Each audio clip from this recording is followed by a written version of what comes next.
Okay. All right. We're going to get started here. I'll turn it over to Coach, let him make a statement, and then we'll move on to your questions. Good morning, everybody. Obviously, been a few days since we played. We had to take Sunday and Monday off again due to some unusual circumstances with recruiting. Because we have 3 games next week, we had to take an extra day this week. So I got back after it yesterday, and then we'll get obviously go here in a few minutes before we head to Evanston. Interesting game versus Purdue. As I told our guys, it's not often that you go 9 for 22 from the free throw line, have a 19-0 run against you, and find a way to win. And yeah, we did. I'm really, really proud of where we're at defensively. We've jumped. You've got kids now who. We've jumped about 15 spots in our DER nationally. I think that's one of the things that we're. I think that's one of the things that we're really excited about. We keep talking about how to win games when the ball doesn't go in. And yet we had some real incredible spurts in that Purdue game. So we did a terrific job on Sasha. We left him open a couple of times in transition, and then we did a really good job on Hunter. And then I thought something that didn't get talked about enough was Kofi's job defensively on Williams, especially in the first half. Everything was contested. Everything was through his wall, and that was why they had 23 points at half. So all in all, it was an ugly Big Ten game, but one we found a way to win when we sure were not at our best, and we'll have to play better than that against Northwestern, a team that was ranked last week, a team that again has a lot of veterans. They've gotten older. They have one of the outstanding players, in my opinion, in Miller Kopp in our league, a guy that has just continued to get better and better. They will give us something that we have not seen a lot of. It'd be kind of Maryland-like last year with Stick Smith and Pete Nance, kind of a pick and pop 5 that has been very effective for them. He's having a nice year, and then of course Bowie is always explosive. And they've got a transfer from William and Mary that's had a impact on the other wing spot. So this is a team that's very, very gifted offensively. Chris does a great job of scheming and putting those guys in positions. They're playing a little faster. Their possessions are up. They're playing a little looser offensively, kind of letting some of those guys go. But all in all, we'll have to play very, very well. And they've been a team that have been very, very tough at home. Their home numbers versus their road numbers are substantially different. And we're very aware of that.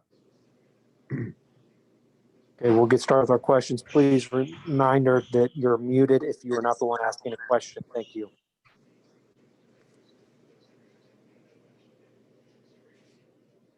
Yeah, Coach. What specifically does Northwestern present? They really improved offensively. You mentioned your defense has improved the last few games. What specific challenges do you see from them? Well, they're veteran for one, and they've been in that system together. They're a highly skilled team. Miller Kopp is a guy that reads situations extremely well. You get above him, he back cuts. He's got size. He's turned into a terrific 1-2 dribble pull-up guy. He's got great range. And then, with Pete playing at the 5, they play a lot of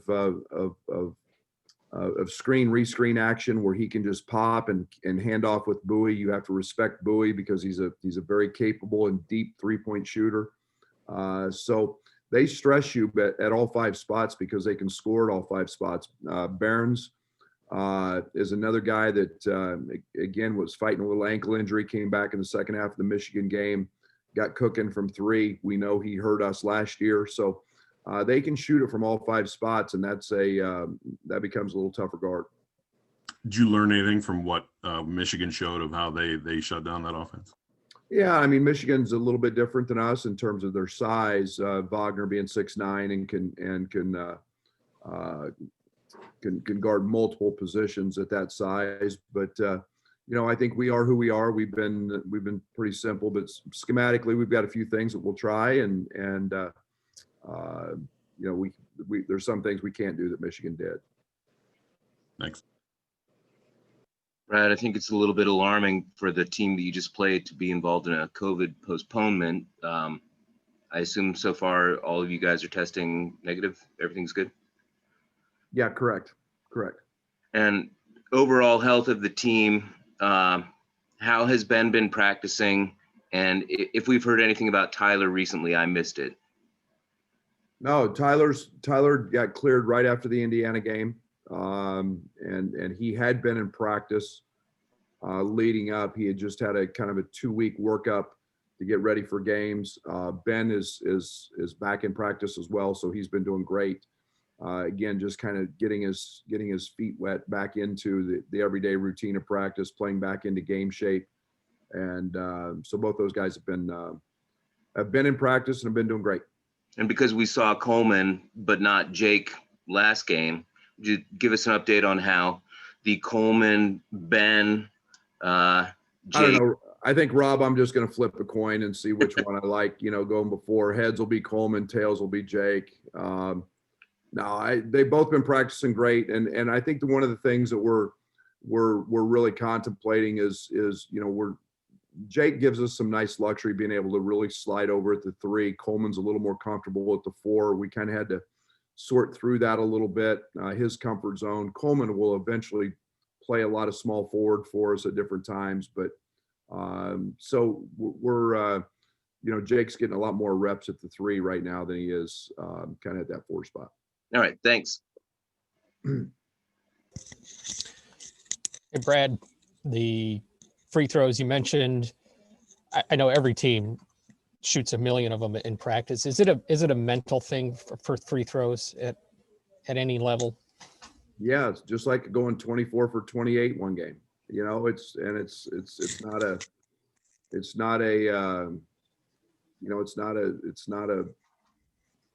I always attest free throw shooting when you miss them to being mentally not sharp and maybe not as focused as you need to be. And for us, just the other night, it just became contagious. I mean, I'd watch Coleman hit 50 in a row in practice and step up and miss one. And again, that's his inexperience. And Kofi was approaching 70% until the other night, and he's been in working at it. So I don't expect a repeat performance from that. But again, we practice them, and last week was more on me than it was anything else, just because we didn't shoot enough of them last week.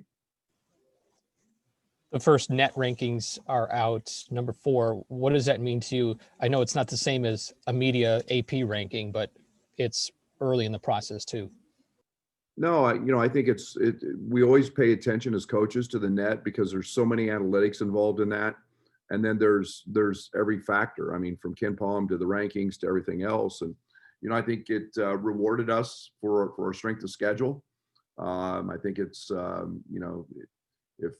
if Duke moves up, then it becomes, potentially even higher. But, it's very early.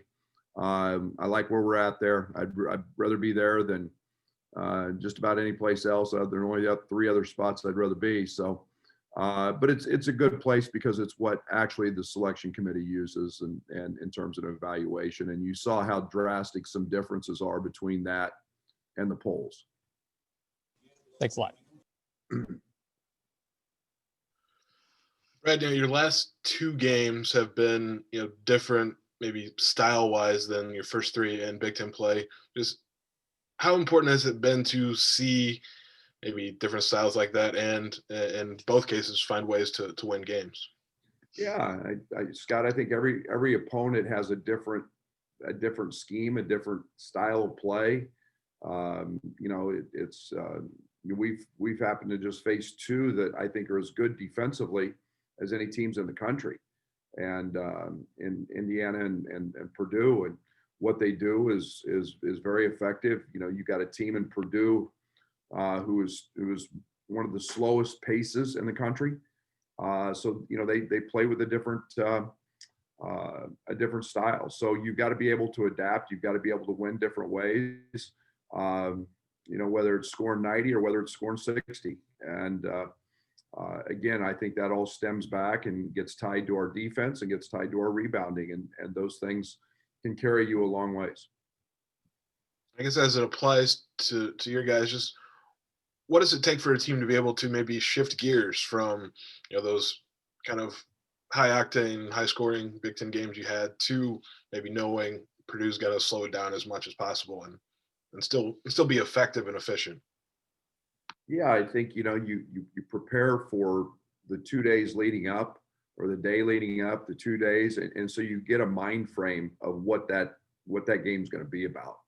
When you play a certain team, that it's going to be high tempo, fast paced, a little bit looser. When you get the big boy from Purdue checking in the game, that they're going to cram it down your throat with him. They're going to, he's going to be a high usage guy, and they're going to make 7 or 8 passes till they get it to him.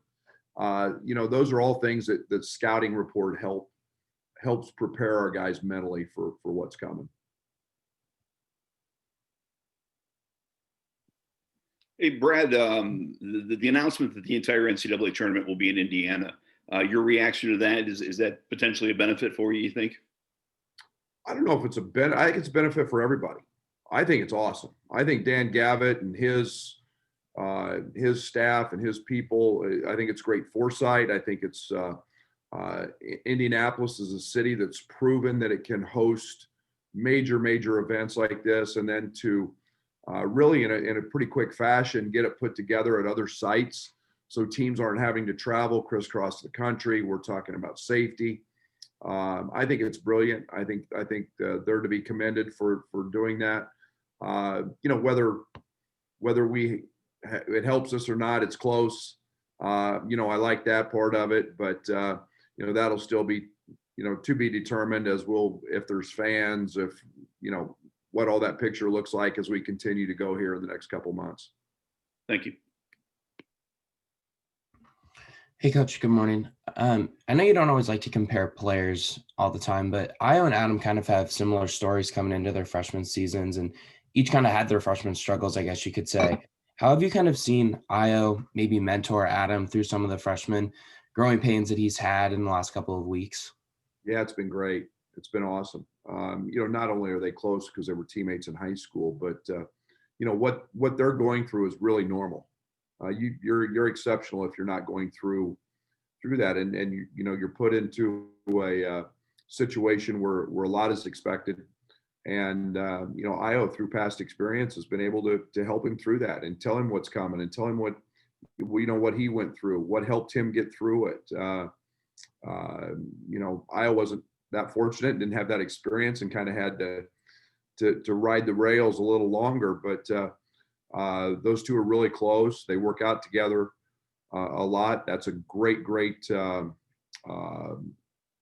to help Adam get through that, is work. And we're seeing that every single day in practice, him continuing to get better. But Io's been a big help. Thinking kind of go with these struggles that he had in the last couple of weeks, and I know you said you think he's real close to just breaking out, but is that something that we can maybe see against Northwestern? I hope so. I think it's it's really nice in our grade out this week that the Curbelo and Adam were 2 of our 3 top defensive guys. And when things start to click on that end, things usually don't fall far behind on the other end. So I don't know when it'll be, but I know it's coming. Thanks, Coach. Brad, you've mentioned this grade out system a few times. What does that kind of encompass? Like, what does that look at? Yeah, it's pretty detailed, to be honest. It'd take me too long to go through everything, but it's based on points given up over a 40-minute game, and it puts into play hands on closeouts, getting in the right gap, being in the right position, not being in the right position, the right ball screen call, the right ball screen footage. It just goes on and on. And so after every game, we have a group of guys that put all that together and it's graded out. And then it's the points given up. Like Trent spent most of the night guarding Sasha. The 2 baskets Sasha got, only one was on Trent. And that was the first play of the second half, which was a really, really hard shot. And but Trent makes so few mistakes. So, he's usually right there in the lowest points per game given up. But again, it's mistakes, and then there are some rewards for positives. And then shifting back to Northwestern, since you took over at Illinois, this game has been really close over the 3 years. So, like, what do you kind of attribute that to? I think that anytime you want to, I call it a rivalry, in-state battle, everybody knows everybody. It's the Big Ten. I think it doesn't differentiate from any other real Big Ten game. I think all Big Ten games are pretty close. And since I've been here, the league's been great. And, I think it's just another Big Ten team. And they've we were 2 dog fights last year. I don't expect anything different tomorrow. It's just one of those deals. You can kind of throw out the records and throw out, it's Illinois versus Northwestern. We're in the same state, and both teams are going to fight and compete really hard. Hey, Brad, according to KenPom, you guys are 6th in offensive efficiency, which I believe is the highest since that year at Oklahoma State for you. And short of really good players, what are some common threads there that allow that kind of ranking? We could pass. I mean, truthfully, at the end of the day, having IQ guys who can pass. If you look at all the top teams, you have to have shot makers, Joey. Yes, but if you can't pass, you can't play offense. It gets really hard. Then everything becomes off the bounce, and baskets aren't assisted, and so on and so forth. And we were a completely different team in terms of we didn't have Kofi. We didn't have a low post scoring threat, but we could really, really shoot it, and we could really pass it. And that's the one similarity is our ability. It's helped our shooting this year, is our ability to pass. And, we're able to do that with IQ and feel and deliver the ball in the right time and get guys easy baskets. And, that's the one common thread.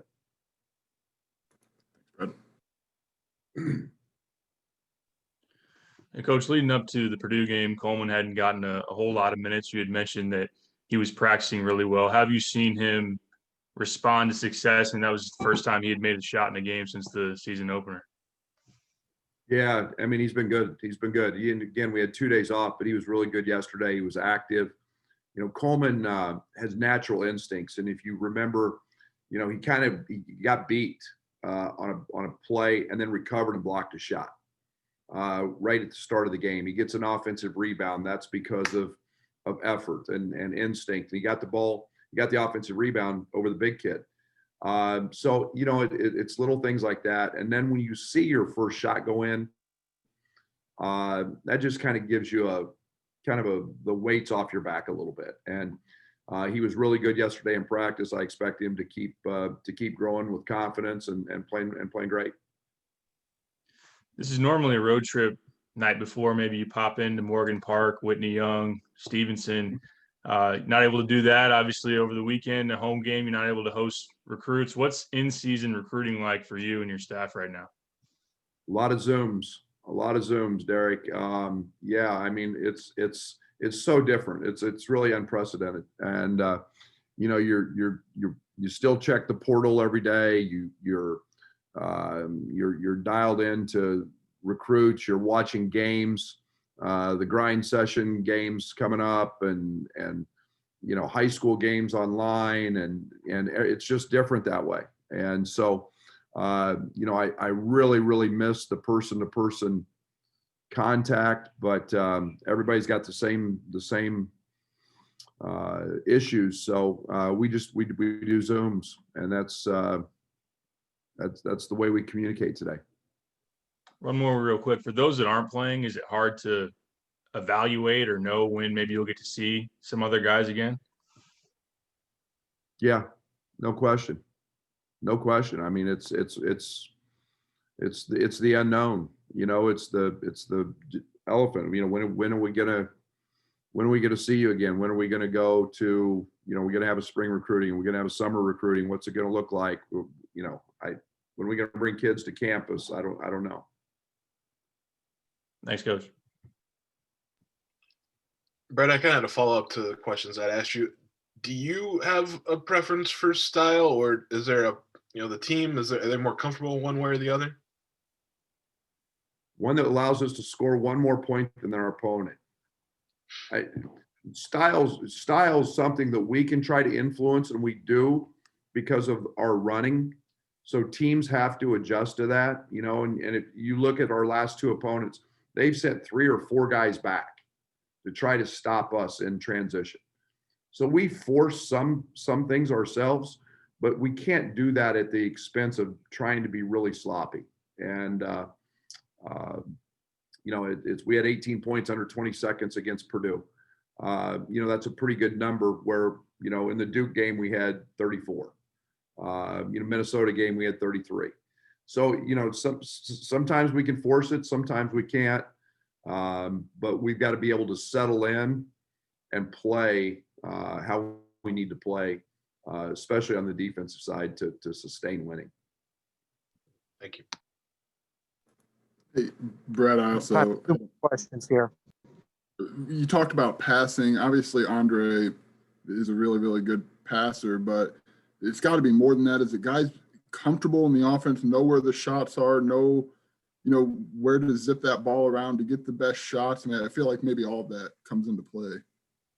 There's no doubt. And we talk a lot about, we use 3 words a lot: race, space, and pace. And in no particular order, but obviously the race is how fast we want to play. The pace is the pop we have in the half court with our cuts. And then everything else is spacing.